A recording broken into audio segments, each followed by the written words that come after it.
Maka yang pertama beliau mengatakan ad-darbul awwal, bahagian yang pertama, apa yang dikenali sebagai al-usul. Al-usul kalau dalam bahasa kita maksudnya apa? Bila kita mengatakan ilmu usul, yakni dibalik kepada ilmu yang asal. Ilmu yang asal. Apakah yang dimaksudkan ilmu yang asal? Yang dimaksudnya dia merupakan asas bagi agama itu. Jadi penulis mengatakan dia terbagi kepada 4 bahagian. Ilmu usul terbagi kepada 4 bahagian. Pertama sekali kitabullah azza wa jalla wa sunnatu Rasulillah sallallahu alaihi wasallam.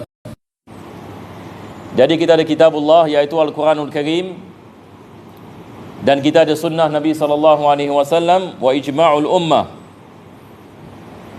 wa atharus sahabah. Jadi kita ada al-ijma' dan kita ada pendapat-pendapat ini para sahabat, iaitu ijtihad ini mereka. Jadi Al-Imam Ghazali ini membagikan usul kepada 4 perkara. Pertama sekali adalah Al-Quranul Karim, yang kedua adalah sunnah, yang ketiga adalah ijma', yang keempat adalah apa yang beliau menamakannya sebagai athar, iaitu ijtihad ini para sahabat radhiyallahu anhum. Ini yang kita belajar dalam ilmu usulul fiqh. Di dalam ilmu usulul fiqh ini kita mengatakan dalil yang disepakati ada 4. Pertama sekali adalah Al-Quranul Karim, yang kedua adalah sunnah Nabi sallallahu alaihi wasallam, yang ketiga adalah ijma', yang keempat adalah qiyas. Ini qiyas ini termasuk ini dalam athar, seperti mana penulis mengatakan di sini. Kita lihat ada orang yang tak faham perkara ini, dia menyangkakan dalil hanya Quran dengan sunnah saja. Ada orang ini dia tidak faham. Dia menanyakan dalil, mengatakan, mana awak punya dalil? Baik, dia menyangkakan dalil hanya Quran dengan sunnah. Adakah dalil ini dalam Islam hanya Al-Quran dengan sunnah sahaja? Jawapannya tidak. Kita ada dalil yang berdasarkan kepada ijma', yang berdasarkan kepada ijma'. Sebagai misal salat tarawih 20 rakaat, ijma'. Kalau orang menanyakan kepada kita misalan apa dalilnya salat tarawih 20 rakaat? Adakah dalam Al-Quran ada termaktub ini 20 rakaat? Berkenaan dengan sunnah Nabi sallallahu alaihi wasallam, kita ada riwayat yang berbeza. Akan tetapi para sahabat radhiyallahu anhum pada zaman Sayyidina Umar Al-Khattab, apabila Sayyidina Umar melakukan 20 rakaat melalui ijtihadnya sendiri, dia ijtihad, dia mengatakan 20. Masya-Allah, Khulafa Rashidin. Dan dia mengumpulkan semua sahabat dan tabi'in pada ketika itu melakukan salat 20 rakaat. Semua mengikutinya dan tidak ada yang bercanggah dengannya. Maka ini ulama kita mengatakan ijma' sukuti. Jenis ini ijma' sukuti, maksudnya mereka tidak membantah walaupun mereka berdiam. Berdiam ini maksudnya setuju. Sebab mereka semua melakukan salat 20 rakaat. Maka di sini ulama kita mengatakan dalilnya adalah ijma'. Ini adalah jenis ini ijma' sukuti. Dalam ilmu usulul fiqh, dia adalah jenis ini ijma' sukuti. Maka ini adalah dalil dalam Islam. Kita tidak boleh mengatakan bid'ah, tidak boleh. Sebab ia berdasarkan kepada perbuatan para sahabat radhiyallahu anhum. Kalau kita mengatakan bid'ah, yakni semua sahabat pada zaman itu yakni tidak kenal kepada agama. Betul ke tidak? Sebab mereka semua melakukan bid'ah, termasuk Sayyidina Umar Al-Khattab. Dalam Sahih Bukhari, apabila beliau ditanya, ada riwayat yang berkenaan dengan perkara ini, sebab ada sahabat menanyakan kepada beliau, "Ya Amirul Mukminin, kenapa 20 rakaat?" Apa dia jawab? Ini dalam Sahih Bukhari ini. Sayyidina Umar Al-Khattab ini mengatakan ni'matul bid'ah. Dia mengatakan ini sebaik-baik bid'ah. Sebaik-baik bid'ah. Yakni bid'ah ini maksudnya perkara seperti ini tidak wujud pada zaman Nabi SAW. Akan tetapi dia tidak bercanggah ini dengan asal ini ajaran Nabi SAW, dengan asal ini bagi hukum ahkam. Maka di sini ulama kita mengatakan bid'ah juga terbagi kepada 2 bahagian. Kita ada bid'ah hasanah dengan bid'ah madhmumah. Dan ini daripada Sayyidina Umar Khattab, ini Khulafaur Rasyidin. Ini adalah misal kita mengatakan ijma'. Dan Al-Imam Muhammad bin Munzir, beliau mengarang sebuah kitab, nama kitabnya adalah Kitabul Ijma'. Beliau menukilkan dalam kitab tersebut semua yang ini perkara yang ada ijma'. Apakah yang dimaksudkan dengan ijma'? Ijma' yang dimaksudnya kesepakatan ini para ulama' pada satu zaman tentang satu hukum. Persepakatan yang ini semua yang ini ulama' tentang yang ini satu hukum. Kalau semua yang ini mengatakan ini adalah perkara yang wajib, maka kita mengatakan ini berdasarkan kepada ijma', dia adalah wajib. Sekarang ini misalan kita hidup pada zaman banyak perkara yang tidak ada pada zaman dahulu. Sebagai misal, kalau kita lihat ini misalan rokok. Rokok ini pada zaman dahulu tidak wujud, betul ke tidak? Kalau saya menanyakan soalan, ada ijma' ke tidak ada ijma' tentang rokok? Ada orang mengatakan misalan rokok haram. Taib. Kita mengatakan ini haram ini, adakah ijma' berdasarkan kepada ijma'? Apa maksudnya? Maksudnya adakah semua yang ulama yang hidup pada zaman ini mengatakan rokok itu haram? Jawapannya tidak. Betul ke tidak? Ada ulama mengatakan rokok itu haram, ada ulama mengatakan makruh, ada ulama pula mengatakan mubah, boleh. Sebab ini tidak ada nas yang terperinci tentang rokok ini. Dia adalah perkara yang baru. Pada zaman Nabi SAW ini rokok belum wujud lagi. Maka di sini kita mengatakan tidak ada ijma'. Tapi kalau sekiranya ada ijma', maka kita mengatakan khalas, hukumnya berdasarkan dengan ijma', dan ijma' adalah dalil yang kuat. Sebab Nabi SAW dalam hadisnya mengatakan majtama'at ummati ala dalalatin. Nabi mengatakan umat aku tidak akan bersepakat atas kesesatan. Yani mustahil umat Islam semuanya sesat, mustahil. Ini adalah perkara yang mustahil. Kita umat Islam ada yang betul ini ramai, dan ada juga yang sesat, tidak dinafikan. Tetapi untuk kita mengatakan semua yang umat Islam sesat, boleh ke tak boleh? Ini kita nak kena faham ya. Sebab Nabi SAW mengatakan Allah jaga umat ini. Mustahil semua yang umat Islam kita mengatakan semua orang tak betul. Kita yang tak betul sebenarnya. Kalau ada orang yang mengatakan nampaknya semua yang orang Islam semua di satu dunia ni semua tak betul. Yang masalah ni siapa sekarang? Yang masalah diri kita sendiri. Sebab kita yang bahaya ni sekarang. Sebab kita sudah bercanggah dengan apa yang dikatakan oleh Nabi SAW. Sebab Nabi mengatakan Allah jaga umat ini. Maksudnya mustahil semua ini orang Islam atas kesesatan. Pada apa sekali zaman. Walaupun zaman ini kita mengatakan banyak fitnah, banyak peperangan, banyak kekecohan dan sebagainya, tetapi hidayah Allah Subhanahu Wa Taala wujud. Hidayah ini Allah wujud. Dan Nabi SAW mengajarkan kepada kita ikut majoriti. Ikut majoriti. Sebab kita umat Islam hari ini kita ada lebih daripada 1 bilion. Dan umat Islam ini sekarang ini banyak berpuak-puak. Ada fahaman yang begini, ada fahaman yang begitu, dan begini, dan begini. Dan Nabi SAW mengajarkan kepada kita macam mana kita nak tahu siapa yang betul. Bagaimana jemaah sekalian? Sebab semua yang puak ini mendakwa ini mereka betul. Semua yang puak mendakwa mereka ikut kepada Quran dengan sunnah. Semua. Tidak ada puak dalam Islam yang mengatakan saya tak ikut kepada Quran dengan sunnah. Tidak ada. Semua yang ikut kepada Quran dengan sunnah. Semua yang mendakwa. Tetapi Nabi SAW mengajarkan kepada kita bagaimana kita nak menentukan siapa yang benar. Apa Nabi mengatakan? Nabi mengatakan yadullahi ala jama'atin. Dalam hadis yang lain Nabi mengatakan alaikum bil jama'ah. Hendaklah kamu ikut kepada jamaah. Maksudnya kamu ikut kepada majority. Dan kalau kita lihat sejarah Islam daripada dulu hingga ke sekarang, jemaah dirahmati Allah,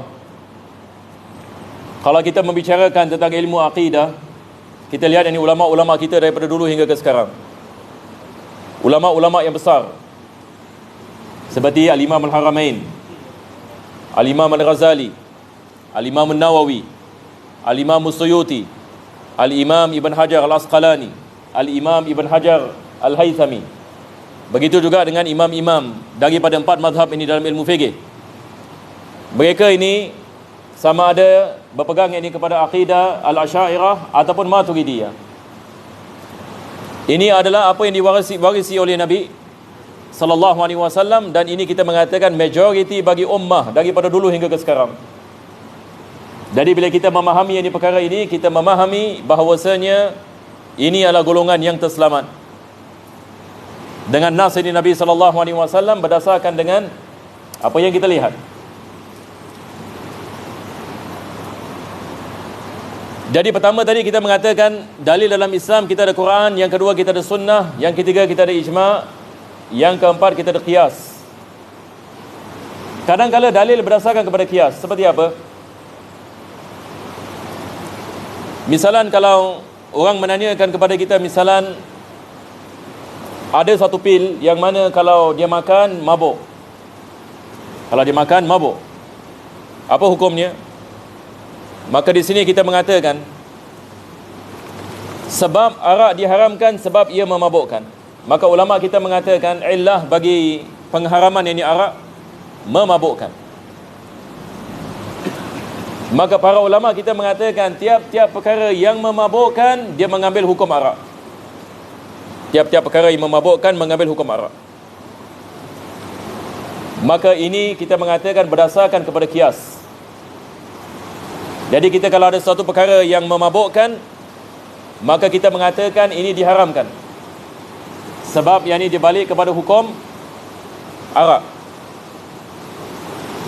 Itu sebab yang ini kita mengatakan ganja hukumnya haram. Kenapa? Ganja memabukkan ke tidak memabukkan? Ganja boleh memabukkan. Berbeza dengan rokok. Rokok tidak memabukkan. Bahkan rokok ini ramai orang mengatakan kalau isap rokok dia lebih buat kita alert sebab dalam ada kafein. Sehingga kan ada orang yang mengatakan kalau saya tak isap rokok saya tak boleh kerja. Pagi nak kena rokok dulu. Wallahu a'lam. Jadi itu bezanya. Jadi 4 perkara ini dikenali sebagai usul. Al-Imam Ghazali beliau mengatakan ini yang dimaksudkan dengan usul. Maka ini adalah bahagian yang pertama daripada ilmu syar'iyah. Selepas itu beliau mengatakan wal ijma'u aslun min haitsu innahu yadullu ala sunnah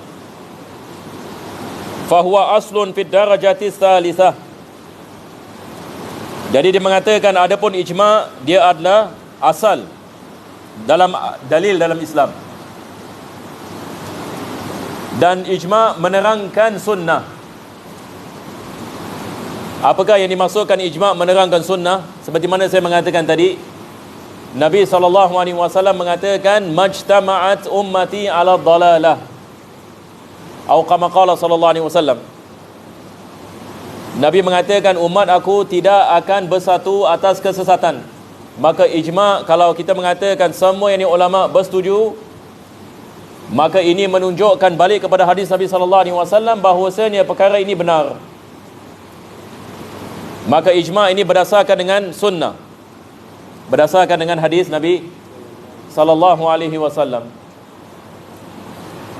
Dan ijma' penulis mengatakan dia adalah dalil yang kuat. Ijma' lebih kuat daripada qiyas. Dalam segi kekuatan dalil, pertama sekali kita mengatakan Al-Quran, kedua adalah sunnah, ketiga adalah ijma'. Sebagai misal kita ada ijma' berkenaan dengan pengharaman homoseksual. Ijma' ke bukan ijma'? Ini adalah perkara yang kita tidak ada khilaf ini di kalangan yang ini para ulama Islam. Kita ada yang ini ijma' berkenaan dengan pengharaman anal sex. Sebab hari ini orang mempertikaikan. Apa nak buat? Kita tinggal pada akhir zaman. Jadi nak kata terperanjat pun tak juga, sebab akhir zaman. Akhir zaman ini kita lihat macam-macam benda yang ni orang yang ni kedepankan. Ada mungkin yang ni tak terfikir yang ni dalam fikiran kita, tetapi ia berlaku. Ini semua kita mengatakan bukan saja Al-Quran mengharamkan. Kita ada dalil daripada Al-Quran, kisah Nabi Lut AS. Lepas itu kita ada hadis-hadis Nabi SAW yang mengharamkan. Lepas itu kita ada ijma' ulama. Maksudnya semua ulama sepakati. Tak ada yang ulama mengatakan lelaki boleh kahwin dengan lelaki. Sebagai misal, hatta yang suami isteri mendatangi isteri daripada, apa kita mengatakan, daripada belakangnya, diharamkan. Ini adalah perbuatan yang dilaknati oleh Allah Subhanahu Wa Taala. Apa lagi lelaki dengan lelaki? Ini adalah lebih dahsyat daripada penzinaan. Tetapi hari ini kita lihat sebagian orang Islam dia keliru tentang perkara ini. Boleh ke tak boleh? Adakah boleh saya jadi gay? Adakah boleh yang ni homoseksual ke tak boleh yang ni homoseksual? Hari ini jadi kemusykilan pula. Sedangkan kita mengatakan ini ijma' ya akhi. Kita ada nas ini daripada Al-Quran, nas daripada sunnah.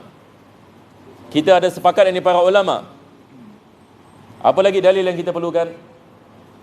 Tetapi hari ini kita lihat ini sebahagian ini orang, sebab yang ini dia mengatakan, tapi Tuhan menciptakan saya sedemikian, apa saya nak buat? Ini ibarat ini seperti satu orang ini dia mengatakan, dia minum arak, lepas itu dia mengatakan, apa saya nak buat? Segala-galanya berlaku dengan takdir Allah Subhanahu Wa Taala. Saya terpaksa. Boleh kita mengatakan sedemikian, terpaksa melakukan maksiat? Manusia yang ini dia ada pilihan. Allah Subhanahu Wa Taala mengharamkan zina, maka dia ada pilihan sama ada nak melakukan zina ke tidak melakukan zina. Allah mengharamkan minum arak, dia ada pilihan. Tapi dia tidak boleh salahkan Tuhan. Tapi hari ini manusia dia menggunakan benda seperti ini.